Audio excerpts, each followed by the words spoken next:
is a former stripper. Please welcome to the stage, Perry Kurtz. Yeah.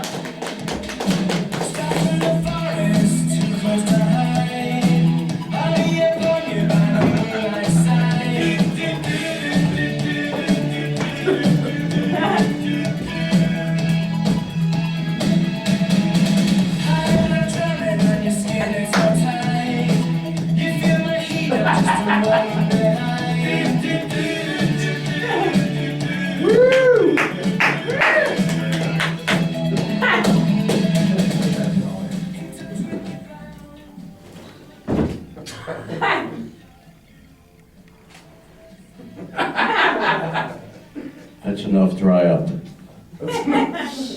So, give yourselves a round of applause for still being here. Let's hear it for you guys. Wow, what a crowd, what a night. I've had sex with more people than this today. And, well, my name is Perry Kurtz, and I'm probably the oldest person in the neighborhood. In February, I turned 71 years old. 71, and I can still, I don't have a reason, but I can still do that, and that's important. And also, I have been married now to the same woman for 31 years in a row. Wow. Yeah, but we've been separated for 11, so I've been happy for 11 years. Nice. I met my wife online when I moved down here from San Francisco. Now, let me give you some backstory. You heard I was a male stripper. It's actually the truth. In '79, I moved from Philadelphia to San Francisco because the comedy world was booming in San Francisco. One of my best friends was a guy named Robin Williams. Him and I did hundreds of hours of improv together, and probably, I'm gonna go my rides here. Probably did our body weight pot too. But when I got there, the first paying job I could get was emceeing at a male strip show for women in San Francisco before AIDS. The club had 187 seats. It was a round stage, and then it was amphitheater seating, so the seats went all the way up, and then you would go out to Broadway. And it filled up every night, 3, sometimes 4 times a night. And I was the MC. I was in the corner on a platform in a tuxedo talking dirty. The women tell me, oh, we got the next guy coming down. He's so big he's going to come down and split a woman in half. Things like that to get him excited. And eventually, they would yell for me to strip. And I said, okay, but you're going to laugh about it. And so I would get up and do the stuff that strippers do. I'd unbutton my shirt and go.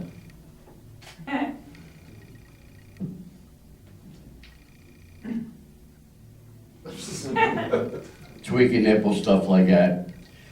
And then I would go to take my pants off and I'd get caught in my zipper. So a man going like this, I don't care whether you're a man or woman, it's funny when the guy's going, finally get it down, I dropped my pants and I got on blue briefs. I pulled them down, I got on yellow briefs. Pulled them down, I got orange, now I have striped, now I have polka dot. I had 9 pairs of underwear. I pulled them all down. I'm wearing a little leather G-string that one of the female strippers got me with a rhinestone smile with a rubber tongue about this long hanging on the front. So when I would go like this, it would be flopping up and down like that. So now I got my pants around my ankles and I'm running around stage like this. And they were screaming. I kicked that off and I would go into the audience and my shirt was 3 sizes too big. So what I would do is take my shirt and I would go up to women and put it over their heads so nobody could see what they were doing. And they did a lot under there. Except this one woman who had a chipped tooth. That was really painful. They got caught, yeah. You have no idea what it's like when a tooth rips your dick open. That's horrible. But those were good days. I was getting paid $3,000 a week. The club was owned by the mafia, and we were pulling in $20,000 to $30,000 every week. Wow. And mafia, because they wanted to make sure all the dancers were happy, was giving me 2 ounces of pharmaceutical cocaine to keep us all going. We were going. I was mixing it in with my nasal spray. And it was just, I'm ready. So one night a guy says, hey, why don't you dance a Bohemian Rhapsody? So I went up and I'm going, Beelzebub has a for me, this and I did a backflip and I came down on my feet. I never did one before in my life. And I just looked around and went, I mean, I looked stupider than I normally look. It was unbelievable. And I went out to the audience, I made $840 on that one dance. Wow. That's Yeah. amazing. Plus, the other good side of the fact that I ran the club is that when women would come in, I had to make sure that their quality was good for my men. So I had to test them out first. So I was having sex with 4 or 5, sometimes 6 different women a night. And I made a mistake which came back to haunt me later on. At one point, I started writing all the incidences down, because I didn't know their names. They were all from out of town. They came there, they just wanted to strip and get laid. We had 8 rooms downstairs with king-size beds. And women would go down there with the strippers and stay there all night and get plowed for hours. I mean, you could practically swim out of the room. There was so much jizz down there. Wow.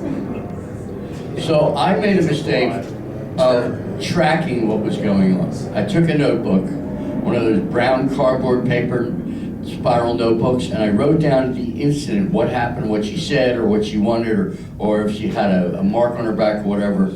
And I got married. When I got married, my wife found it after 10 years.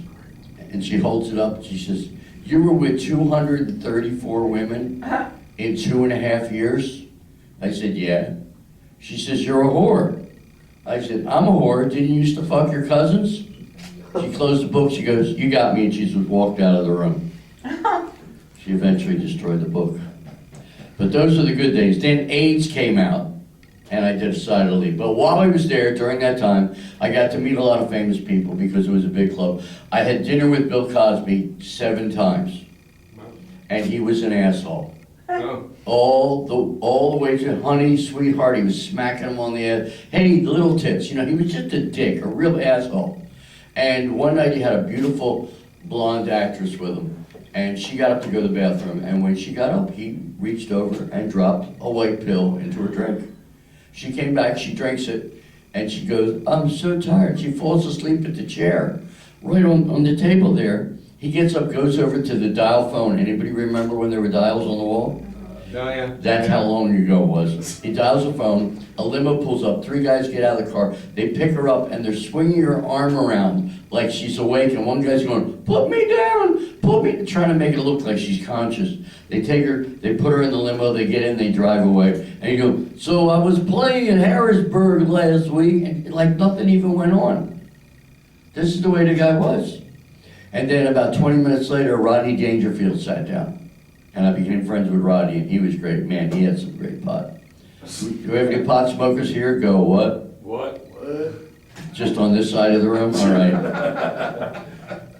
Yeah, I smoke pot. I don't drink. I stopped drinking alcohol in '73. I grew up in Philadelphia. And when you live in Philadelphia or New York, you go down the shore, and the shore is Atlantic City.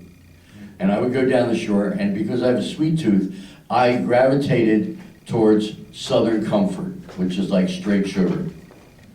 Well, I was sitting in a bar, drinking double shots of Southern Comfort. I had 2 of them, and this big cowboy trucker sits down next to me and goes, "Goddamn, little man, like you drinking all that? You think you can drink more, little man?" And I looked, I said, "If you're buying, I'm drinking." He bought me 6 more double shots of Southern Comfort. That's 3/4 of a bottle.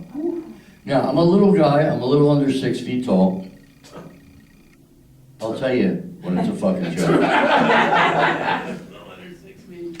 And he gets up and he leaves. And I got drunk. And I turned into liquid mercury, and I slowly slid off the stool until my face hit the floor.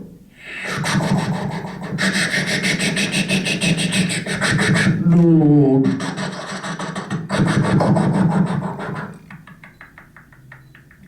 And I'm laying there saying the same thing to myself that every drunk man says when he realizes he's drunk. "Well, I'm drunk as shit, so I guess it'll be easy to pick up a woman now." Men are so fucking stupid.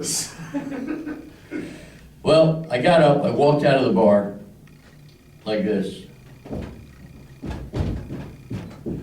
And I fell down on one knee, I bounced, and I got up, and I watched myself do it. in slow motion. Then I did the stabilize against the invisible wall. You ever see the drunks when they're gonna fall over and they do this?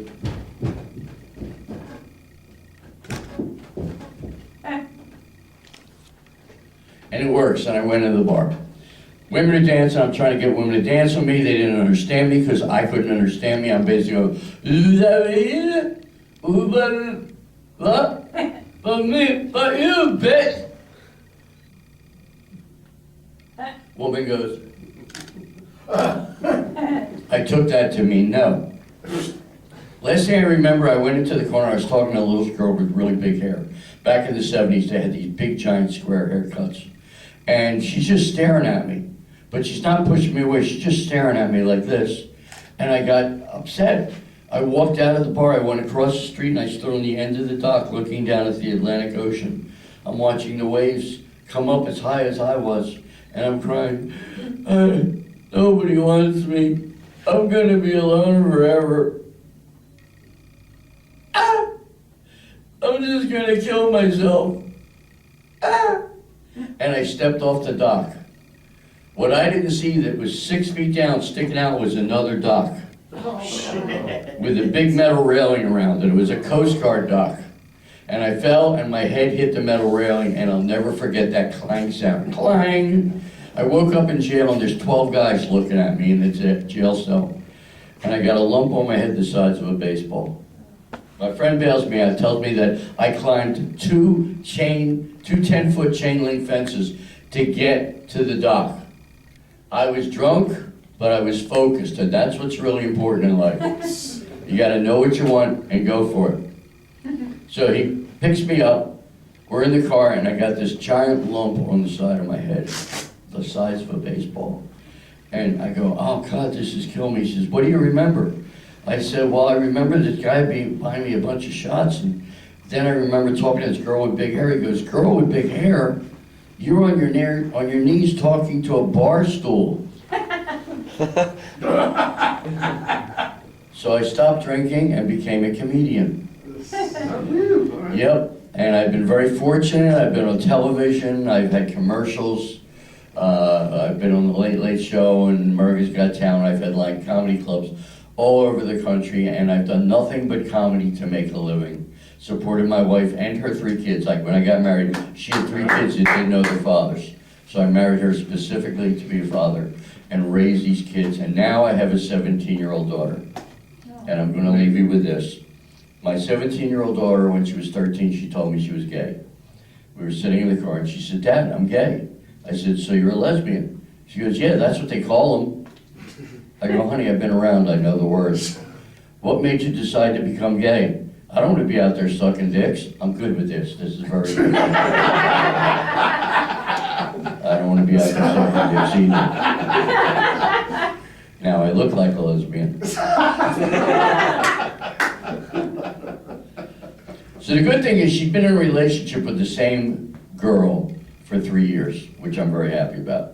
And I picked her up last summer. It was middle of August. It was like 110 degrees that day. She gets in the car, and she's got real short shorts on. On the inside of her right thigh are 3 bruises.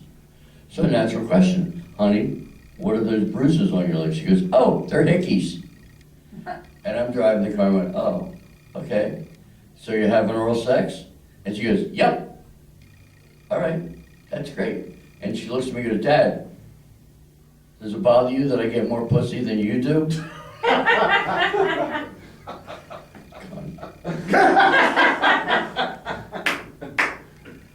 Now she has decided she is going to go for the change. She wants to get the operation. I said, really, what are you going to get? She says, it's called an addictomy. Right on. So in a little while, before we leave, I just want you to know that Chris Rock is going to be here in a little while. And he's going to sing Hit Me One More Time. So if you could just give him a clap, that would be great.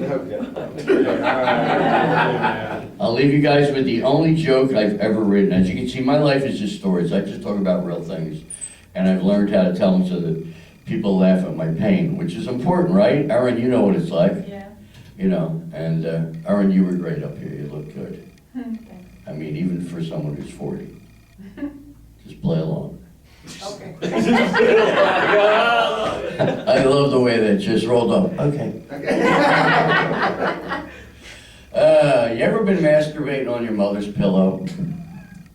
Yeah. And all of a sudden she opens her eyes?